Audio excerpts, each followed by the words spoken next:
नमस्तुभ्यं सर्वं खल्विदं ब्रह्म। आप सभी को ब्रह्म स्वरूप जानकर मेरा कोटि कोटि साधुवाद। मेरे प्रिय ब्रह्म, पिछले अध्याय में हम लोगों ने जाना कर्मण्येवाधिकारस्ते के कर्म का महत्व। उसी को आज आगे बढ़ाते हुए जहाँ से हमने छोड़ा था, कोशिश करता हूँ एक नया रूपरेखा आपके सामने प्रस्तुत करने का, जो इस सृष्टि के नियम को बदलने में बहुत ही अधिक महत्वपूर्ण हो सकता है। तो दोस्तों, मैंने कल छोड़ा था भक्ति की कृपा पर। भक्ति की इतनी कृपा होती है, जो नियम इस ब्रह्मांड में नहीं है। कहा जाता है इस ब्रह्मांड का जो अटल नियम है वो बदल नहीं सकता है। उसको भी अगर कोई बदल सकता है तो भक्ति बदल सकता है। एक भक्त अपने भक्ति से उस ब्रह्मांड के नियम को बदल सकता है। अनेकों प्रमाण हमारे शास्त्र में ऐसा है। एक महर्षि मार्कंडेय जी का है, जिन्होंने अपने मृत्यु तक को जीत लिया। उस नियम को भी ब्रह्मांड का उन्होंने बदल लिया। ऐसे कई हैं संत जिन्होंने अपने भक्ति के बल पर संसार का नियम बदला है। तो जो इसका रूपरेखा दिया गया है हमारे संतों के द्वारा, जो शास्त्रों में इसका वर्णन भक्तों की शक्ति का किया गया है, वो अद्भुत है। स्पष्ट कहा गया है, शक्ति भगवान में नहीं बल्कि भक्ति में शक्ति होती है। और आए दिन इतिहास भरा पड़ा है, हमारा ग्रंथ भरा पड़ा है इन बातों से कि कई भक्तों ने अपने इच्छा के हिसाब से, अपने प्रेम के हिसाब से सृष्टि को, नियमों को बदला। परंतु आज दिन तक कोई भी संत इस सृष्टि के संपूर्ण रूप से नियम को बदलने के लिए नहीं सोचा या बदलने में असमर्थ रहे। जब यह सत्य है कि इस सृष्टि के नियम को भक्ति से बदला जा सकता है, यह सत्य है कि हमारे विचारों से, हमारे इस पृथ्वीवासी के विचारों से, किसी एक भक्त के विचारों से सृष्टि का कोई भी नियम बदला जा सकता है। आज 16 खरब वर्ष, प्रकाश वर्ष लगभग बीत गए, फिर भी इस सृष्टि का नियम क्यों नहीं बदला गया। एक कबीर के समयकालीन की बात मैं करता हूँ। उस समय में अनेकों महान संत हुए। संत शिरोमणि कबीर साहब हुए, संत शिरोमणि रैदास हुए, संत शिरोमणि मीराबाई हुई, संत शिरोमणि गोरखनाथ जी हुए, संत शिरोमणि बालकनाथ जी हुए, संत शिरोमणि मच्छंद्रनाथ जी हुए, जिनको साक्षात शिव का अवतार कहा जाता है। परंतु अफसोस है, इतने महान महान जो इस सृष्टि का महानतम संत है, यदि आप वैदिक संत के बाद की बात करें तो यह सदी उस वैदिक काल के बाद का सबसे महानतम क्षण था, जब इतने महान महान संत इस पृथ्वी पर जन्म लिए थे और एक से एक अद्भुत चमत्कारी थे। परंतु अफसोस है कि यह सृष्टि का नियम फिर भी नहीं बदला गया। व्यक्तिगत रूप से लोगों के दुख को दूर करके सभी संत चले गए, विदा हो गए। तो चलते हैं पुनः उसी श्लोक से हम प्रारंभ करते हैं। प्रबल प्रेम के पाले पर कर, प्रबल प्रेम के पाले पर कर, प्रभु को नियम बदलते देखा, खुद का मान भले चल जाए, भक्त का मान न टलते देखा।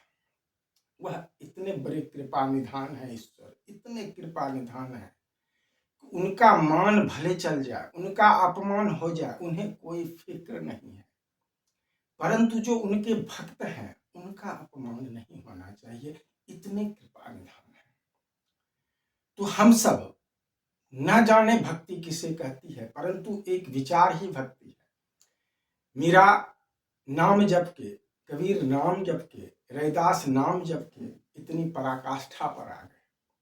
तो हम जाने न जाने भक्ति क्या है, कम से कम इतना अपने हृदय से सोच तो सकते हैं कि इस संसार का जो रहस्य है, जो इस दुनिया से सभी का दुख एक साथ खत्म हो जाए। आज तक 16 खरब प्रकाश वर्ष सृष्टि के बने लगभग हो गए, परंतु इस संसार का कोई दुख समाप्त नहीं कर पाया। कारण जितने संत आए, कुछ व्यक्तिगत लोगों के दुख, हजार लाख लोगों के दुख, करोड़ों लोगों के दुख उन्होंने दूर किए, परंतु समष्टिगत रूप से सर्वदा के लिए यह संभव नहीं हो सका। परंतु यदि हम सब मिलके प्रयास करें, इसमें कोई संदेह नहीं है, बड़े ही आसानी से यह हो सकता है। यदि मैं कहूं कि मेरी यह भावना वर्ष 2009 से चल रही है और मुझे अकेले यदि मैं कहूं एक अदना सा इंसान, अस्तित्व विहीन इंसान, अगर अकेले मैं इस कार्य को करूं, हो सकता है 8 करोड़ वर्ष लग जाए करने में। हो सकता है सबरी को कुछ छोटा मोटा करने में 10,000 वर्ष लग गए, 10,000 जन्म लग गए, तो कितने वर्ष हो गए। तो इतने महान कार्य को करने के लिए हो सकता है अकेले मुझे 8 करोड़ वर्ष लग जाए, हो सकता है 8 सेकंड में भी हो जाए, 8 पल में भी हो जाए, कुछ भी कहा नहीं जा सकता। लेकिन एक बात कहता हूं, मेरे जैसे तुच्छ व्यक्ति की अगर विचारधारा साधना चलती हो, एक साधारण मनुष्य की, तो हो सकता है 8 करोड़ लग जाए समय। लेकिन दोस्तों, आप गणितज्ञ हैं, आप विद्वान हैं, सोचिए कि यदि एक काम को किसी व्यक्ति को करने में 8 करोड़ वर्ष लगे, किसी एक काम को करने में किसी एक व्यक्ति को 8 करोड़ वर्ष लगे, और दोस्तों इस दुनिया में 800 करोड़ लोग हैं इस पृथ्वी पर। लोग कहते हैं कि कुछ लोग हैं धर्म पर, सत्य पर, जिसके कारण ये पृथ्वी टिका रहा है। मैं मानता हूं कि 1% भी होंगे कि नहीं होंगे, 1% पर तो आप सभी सहमत हो जाएंगे कि इस दुनिया में कम से कम 1% तो लोग ऐसे हैं जो धर्म, अध्यात्म, सत्य पर है। यदि इस दुनिया के 1% लोग होते हैं तो 800 करोड़ का 1% 8 करोड़, तो 8 करोड़ लोग यदि उसी साधना को, उसी विचार को, जो विचारधारा मैंने पिछले अध्याय में भी दिया, यह सृष्टि में सभी सुखी हो जाए, ना होगी गरीबी बीमारी, अलौकिक होंगे नर व नारी, प्रेम लीला ही जग में होगा, ना होगी कोई तैयारी, सभी सुखी आनंदित हों, जितना आप कल्पना नहीं कर सकते हैं उससे परे, कल्पनातीत जितना सुख हो सकता है, वो सभी के सभी ऐसा सृष्टि हो जाए जो सबको एक साथ मिले, सभी सुखी, दुख का कोई नामो निशान संसार में ना हो, संभव है। दोस्तों, यदि इस दुनिया का 1% लोग, जो 8 करोड़ होता है, अगर वो सब एक साथ मेरे साथ इस प्रार्थना को करे ईश्वर से, तो जो काम 8 करोड़ वर्ष में मैं करता, वह काम केवल 1 वर्ष में हो जाएगा, इसमें कोई संदेह नहीं। और मेरा दावा है, मेरा विश्वास है कि यदि आप ऐसा सोचते हैं, करते हैं, तैयार होते हैं, हमारे साथ इन भावनाओं के साथ जीते हैं, इसका अपने लाइफ में विजुअलाइजेशन करते हैं, देखते हैं कि वह दिव्य युग ही है, वही दिव्य युग आ चुका है, एक अनंत सुख जिसकी कल्पना मनुष्य नहीं कर सकता है, उतना सुख में मनुष्य जी रहा है, आप जी रहे हैं। इस भावना से आप जिए और ईश्वर से इसी भावना से प्रार्थना कीजिए। मेरा दावा है, यदि 8 करोड़ लोग, दुनिया का 1% लोग भी यदि इसे हृदय से करते हैं, तो 1 वर्ष में यह कार्य, यह दुनिया, यह सृष्टि अपना नियम बदलेगा। ईश्वर को बाध्य होना होगा इस सृष्टि के नियम के बदले में, जो दुख, जो अज्ञानता के कारण दुख होता है। दोस्तों, सृष्टि का नियम बदलेगा तो होगा क्या? एक संभावना मैं बताता हूं। श्री कृष्ण ने कहा 8 तत्वों की सृष्टि बनी है, क्षिति जल पावक गगन समीरा, 5 तत्व, मन बुद्धि और अहंकार 8 तत्व। इस तत्व में प्रेम कहीं नहीं है सृष्टि के बनने में, श्रद्धा कहीं नहीं है सृष्टि के बनने में, विवेक कहीं नहीं है सृष्टि के बनने में, संस्कार कहीं नहीं है सृष्टि के बनने में। ये निगमित विचारधारा है। इसीलिए मैं इसको कहता हूं ये प्राकृत है, ये कृत्रिम है, प्राकृत नहीं कृत्रिम है। एक वीडियो में मैंने कहा था प्रेम कृत्रिम है या तो प्रकृति से परे। निश्चित प्रेम प्रकृति से परे है। कई संतों ने कहा रे मनमा प्रेम जगत का सार। बिल्कुल सत्य। दोस्तों प्रेम तो जगत का सार अवश्य है, परंतु इस जगत में प्रेम है कहाँ? इस 8 तत्व में प्रेम है कहाँ? इसलिए इस बार जो इस सृष्टि के नियम बदलेंगे, इस सृष्टि को बनने में या इस सृष्टि जो बना हुआ इसमें और कुछ जुट जाए तत्व इस सृष्टि के निर्माण में, जिसमें प्रेम हो, दया हो, करुणा हो, क्षमा हो, सत्य हो, अहिंसा हो। ये सभी तत्वों से मूल रूप से प्रकट रूप से, ऐसे अहंकार के अंदर ये सभी तत्व आते हैं, परंतु मूल रूप से प्रकट रूप से अगर सृष्टि इन सभी तत्वों का बनता है तो संसार में सभी के सभी सुखी हो जाएंगे। और हम लोगों को, हम सभी को अगर 8 करोड़ व्यक्ति एक साथ कल्पना करें, इसका विचार करें, इसका अपने मस्तिष्क में विचार दौड़ाएं, ईश्वर से हम प्रार्थना करें, अपने भक्ति को इसी की पराकाष्ठा पर लेके चले, दोस्तों मेरा दावा है कि 1 वर्ष के अंदर यह सृष्टि बदलते दुनिया देखेगी, मनोवृत्ति बदलते दुनिया देखेगी, सुख बदलते दुनिया देखेगा, कोई संदेह नहीं है। दोस्तों इसमें जितना आप सबका सहयोग होगा, जितना ज्यादा सहयोग होगा, उतना जल्दी यह सृष्टि दिव्य युग में परिवर्तित हो जाएगा। सत्य युग तो आ रहा है दोस्तों, लेकिन सत्य युग से पुनः त्रेता में आए, उसका परिमार्जन होके, उसका अपग्रेडेशन होके वह दिव्य युग में परिवर्तित हो जाए, इसके लिए मैं वर्ष 2009 से कार्यरत हूं। और यह होगा, इसमें कोई संदेह नहीं है। सोचिए, मान लीजिए दोस्तों, यदि दुनिया का 1% आदमी नहीं करता, दुनिया का 1% आदमी नहीं करता है, दुनिया का 0.1% आदमी करता है। यदि दुनिया का 0.1% आदमी करता है तो भी 8 लाख आदमी। और यदि दोस्तों 8 लाख आदमी भी इस पृथ्वी पर का केवल यदि एक साथ इस भक्ति को मन में चलाता है दोस्तों, केवल 10 वर्ष में यह सृष्टि या ब्रह्मांड दिव्य युग में परिवर्तित हो जाएगा। आज तक दोस्तों ऐसी कल्पना किसी ने नहीं किया, आज दिन तक ऐसा विचार किसी ने नहीं किया। यह एक नया विचार, यह एक पूर्ण क्रांतिकारी, एक ऐसा विचार को जो कि क्षण भर में भी इस सृष्टि के नियम को बदलने में सक्षम है। क्यों दोस्तों, यदि मैंने कहा मुझे 1 करोड़ 8 करोड़ वर्ष लगेंगे, अगर 800 करोड़ व्यक्ति इस काम को करने लगे एक साथ, पृथ्वी पर जितने व्यक्ति हैं दोस्तों, 0.001 सेकंड या वर्ष इसको पूरा होने में लगेगा, सेकंड में आ जाएगा। और अद्भुत चमत्कार होगा जब यह सृष्टि बदलेगा, जब लोग बदलेंगे, लोग के वस्त्र तक बदल जाएंगे।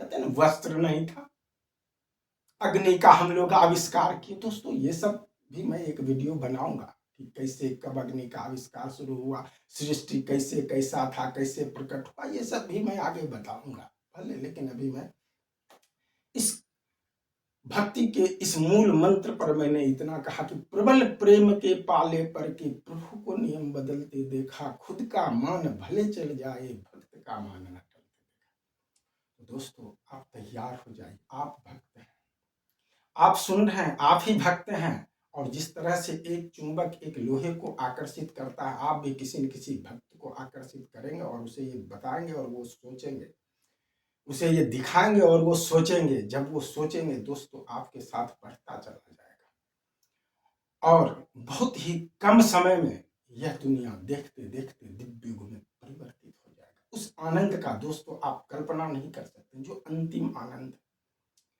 मन वांछित फल पावे, जो आरती आज दिन तक हम लोग गाते आ रहे हैं परंतु प्राप्त नहीं हुआ है मेरे दोस्तों, आप देखेंगे कि देखते देखते लोग कैसे मनवांछित फल को प्राप्त कर लेता है, इच्छा शक्ति के फल को प्राप्त कर लेता है, इच्छा से हर कुछ प्राप्त कर सकता है। इतना सुखमय संसार था उस समय भी जब प्रथम बार इस सृष्टि का जन्म हुआ था। कारण मैं बताऊंगा फिर कभी, जब इसकी चर्चा होगी कि कैसे सतयुग हुआ। अभी हम उसके बारे में ना सोच के ये सोचें कि ये कैसे दिव्युग हो जाए। भूत की बात करेंगे तो भूत पकड़ लेगा। तो हम देखें कि हमारा भविष्य क्या, हमारा वर्तमान क्या, हम जिए उसको कि दिव्य युग अब आ गया। यह विचार यदि आपके पास आ गया तो दिव्य युग आ गया, फार्मूला भी आपके पास आ गया। एक होता है कि विचार आया आपके पास, परंतु फार्मूला आपके पास नहीं है। मैंने इस विचार के साथ साथ मेरे मित्रों, मेरे दोस्तों, मेरे प्रिय ब्रह्म, आपको मैंने फार्मूला भी दिया, जिस फार्मूले से हम सभी मिलके जितना कम समय में चाहे उतना कम समय में सृष्टि के नियम को बदल सकते हैं। इसलिए दोस्तों, सभी संतों ने तो कहा है कि यहाँ छोड़ के सभी कोई चली जाते हैं, परंतु दोस्तों मैंने नारा दिया, वो कविता भी आपको सुनाऊंगा। सब तो जाते हैं यहाँ छोड़, तुम तो दोगे नियम तोड़। दोस्तों, इस संसार में जो अभी तक हुआ है कि सब यहाँ छोड़ के जाते हैं, आप सब कुछ लेके चले जाएंगे। दोस्तों, ये आप अपने दृष्टि से देखेंगे कि संसार आपका होगा, ये सारा संसार आपका होगा, सारा संसार का सुख आपका होगा, सारे संसार की अनुभूतियां आपकी होंगी, सारा संसार का ऐश्वर्य आपका होगा, सारा संसार का भगवत्ता आपका होगा। दोस्तों, बहुत कम समय लगेगा यदि आप सभी इस विचारधारा को लेके चलते हैं, सृष्टि बदलने में देर नहीं लगेगी, ये मेरा दावा है। दोस्तों, चलते हैं, आज हम एक कड़ी को आगे बढ़ाते हैं। कर्मण्येवाधिकारस्ते मा फलेषु कदाचन। दोस्तों, पिछले अध्याय में हमने भगवान शंकर और माता सती के चरित्र पर हम लोगों ने सत्संग किया, विशेष विवेचना की, विशेष उनके दुख के बारे में जाना कि उन्हें कितना दुख, कितना कष्ट हुआ। अब भगवान विष्णु और भगवान शंकर पर चलने से पहले दोस्तों, यदि भगवान शंकर के परिवार से एक श्री गणेश की कथा इस विषय पर ना हो, उनका संवाद इस विषय पर ना हो, तो शायद हमारा यह कर्मण्येवाधिकारस्ते का सूत्र अधूरा रह जाता है। तो चलिए हम लोग अपनी दृष्टि डालते हैं, अपने भगवान को हृदय में रख के इसमें आते हैं भगवान श्री गणेश के पास। भगवान श्री गणेश का जन्म, शास्त्र कहता है, माता पार्वती के शरीर के मैल से शरीर का एक ऐसे निर्माण हुआ और उस मिट्टी को, इस मैल के द्वारा जमा उस स्वरूप को, उसमें एक पुत्र मोह, पुत्र का रूप माता पार्वती देख ली।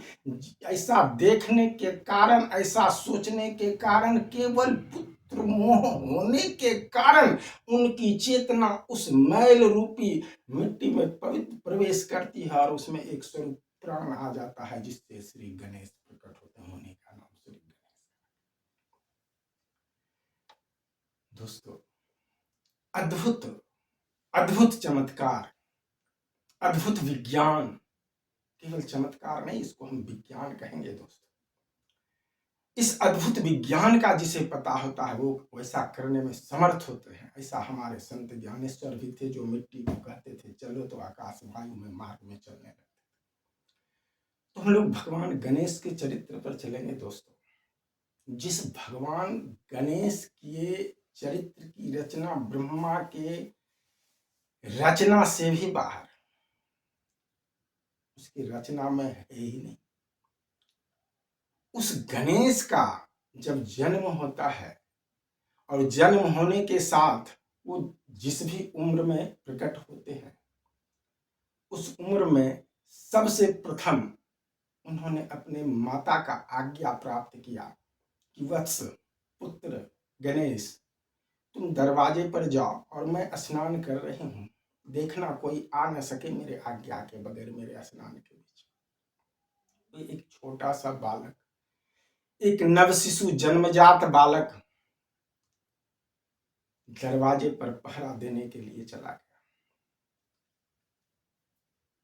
आते थे देवी देवता या यक्ष गंधर्व कोई भी मिलने के लिए, वो किसी को मिलने नहीं देते थे, किसी को मिलने नहीं देते थे। अद्भुत शक्ति से भी परिपूर्ण थे। अंत में भगवान श्री गणेश के पास भगवान श्री शंकर आते हैं, जिन्हें देवों के देव महादेव हम कहते हैं। वो आते हैं और वो भगवान शंकर माता पार्वती से मिलने का हठ करते हैं उस बालक के साथ।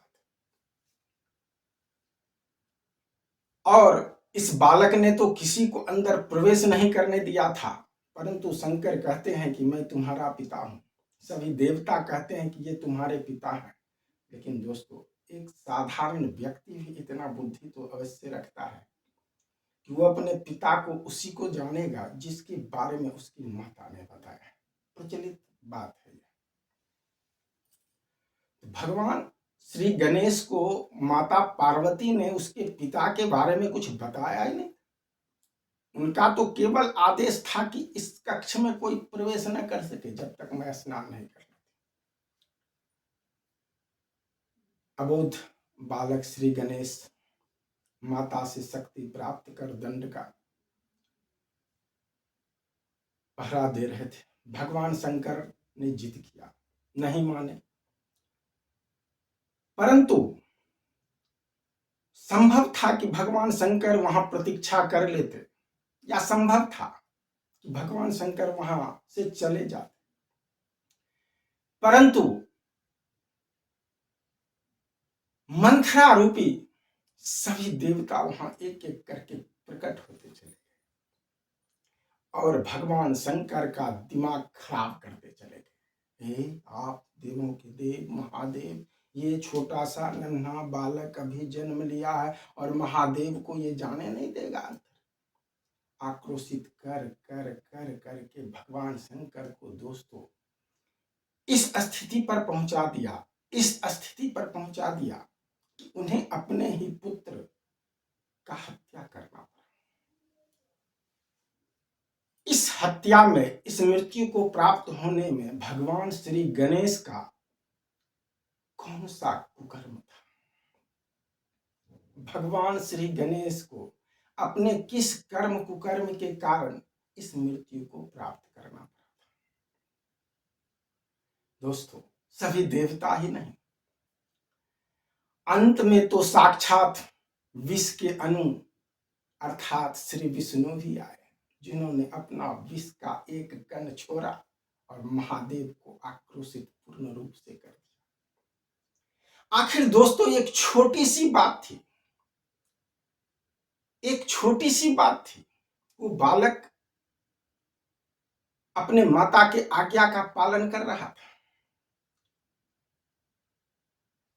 परंतु इसे इतना बड़ा बना दिया गया।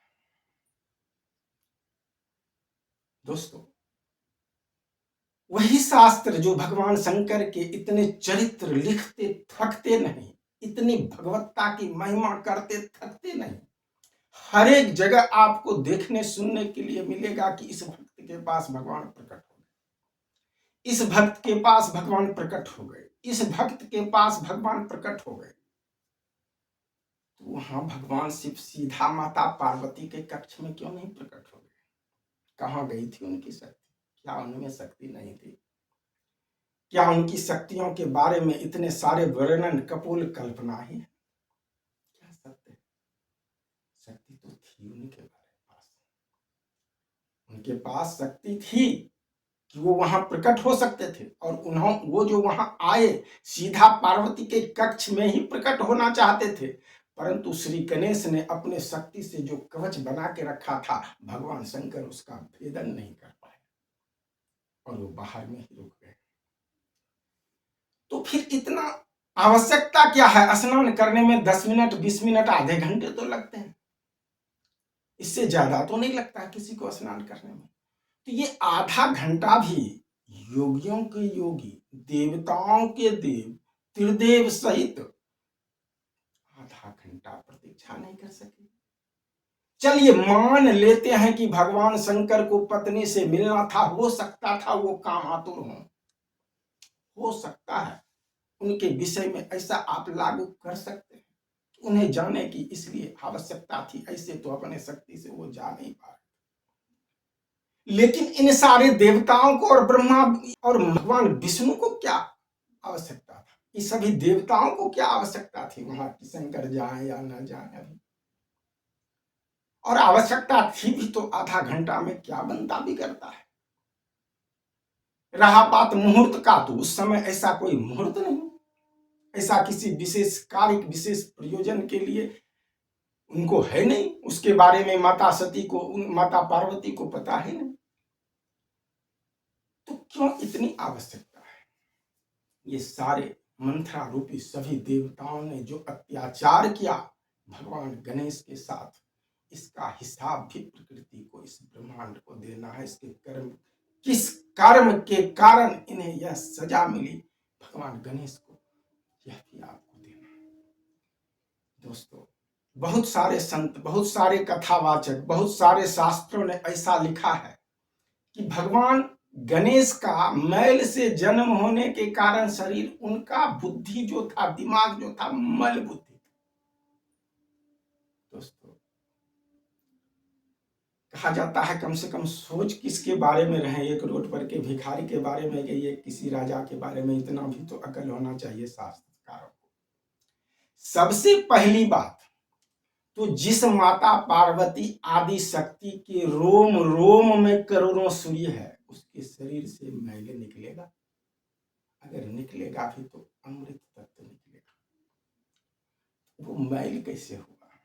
पहली बात, यदि आप उसको देवी साक्षात महादुर्गा महामाया ना भी समझें, साधारण एक स्त्री समझें, एक मनुष्य समझें, और वो मैल से ही बना ऐसा ही समझें, तो दोस्तों इस मैल के से बनने के कारण जो शास्त्रकार कहते हैं उनका बुद्धि मल था, तो क्या दोस्तों एक पुत्र को अपने माता के आदेश का पालन करना मल बुद्धि कहलाता है? आप अवश्य सोचेंगे दोस्तों, इस पीड़ा को, भगवान गणेश के साथ जो पीड़ा है, इनके साथ इसको अवश्य आपको सोचना है, इनके पीड़ा को भी दूर करना है आपको, तभी हम सब का पीड़ा दूर हो सकता है। यही रहस्य है संसार का। जब हम इन त्रिदेव जिससे हम सब जन्मे हैं, इन तीनों का दुख का जब तक समाधान नहीं होगा दोस्तों, तब तक संसार के किसी भी जीव का दुख का सर्वदा के लिए समाधान संभव नहीं है। दोस्तों, क्या अपने माता के आज्ञा का पालन करना क्या मल बुद्धि है? यदि नहीं दोस्तों, तो उस शास्त्रकार के बुद्धि अवश्य मल रहेंगे, उस के कई मंथरा रूपी देवताओं के बुद्धि मल के अवश्य रहे होंगे, परंतु भगवान श्री गणेश का नहीं, क्योंकि भगवान श्री गणेश ने यह अपने प्राण को देकर दिखा दिया कि मैं मातृ धर्म का पालन कैसे करता हूं। प्राण जाए पर वचन न जाए, रघुकुल रीति सदा चली आई, प्राण जाई पर वचन न जाए। यह रघु, रघु अर्थात ईश्वर, ईश्वर के का यही नियम है कि वचन न जाना चाहिए, प्राण चला दो चला जाए। उन्होंने अपने माता को वचन दिया था, माता मेरे जीते जी तो कोई इसमें प्रवेश कर ही नहीं सकता है, हो सकता है कोई मार के ही मुझे इसमें प्रवेश कर सकता है। उनके किस कर्म का दंड उन्हें मिला, इसका हिसाब भी सृष्टि से, इस ब्रह्म से, इस ईश्वर से चाहिए, इन देवताओं से, त्रिदेवों से चाहिए, इस संसार को देना होगा, और इसी उत्तर के बदले में उसे दिव्य युग प्रदान करना होगा, बाध्य होना होगा, कोई रोक नहीं सकता इसे, बस आपका सहयोग चाहिए। दोस्तों, राम को भी अगर अवतार कहते हैं, सहयोग की आवश्यकता पड़ी, वानर सेना, रीछ सेना, ये सेना, वो सेना का भी निर्माण, मदद किया, और उन्होंने उनका मदद लेके रावण पर विजय प्राप्त किया। दोस्तों, श्री कृष्ण को भी अपने सहयोगियों का सहयोग लेना पड़ा, तब वो कंस और जरासंध जैसे आतताई और कालयवन जैसे आतताइयों पर विजय प्राप्त किया। मैं तो दोस्तों बता दिया हूं, अगर नरक के सबसे छोटे कीड़े से भी मेरी तुलना करें तो मेरा कोई अस्तित्व भी नहीं है। मुझे तो आपके सहयोग की आवश्यकता तो है, केवल एक विचार का सहयोग, केवल सुख के अनुभूति का सहयोग, कि आप अपने आप में करेंगे, सारा संसार, सारा विश्व सुखी है, दिव्य युग है, आनंद। और यही प्रार्थना करें दोस्तों इस ईश्वर से। दोस्तों मैं पुनः बार बार कहता हूं, कोई संदेह नहीं कि जितना ज्यादा लोग, जितना ज्यादा समय तक इसका प्रयोग उपयोग अपने मन में चलाएंगे, उतना जल्दी यह सृष्टि दिव्य हो जाएगी। कोई रोक नहीं सकता है। दोस्तों आगे के अध्याय में हम लोग कर्म का फल भगवान विष्णु पर क्या पड़ा, क्यों पड़ा, भगवान ब्रह्मा पर और त्रिदेवियों माता सरस्वती और माता लक्ष्मी पर क्या उनका दुख है, उनकी पीड़ा है, उनका कष्ट है, आगे के अध्याय में हम सब उसके बारे में जानेंगे। तब तक के लिए आप सुखी रहिए। हरिओम।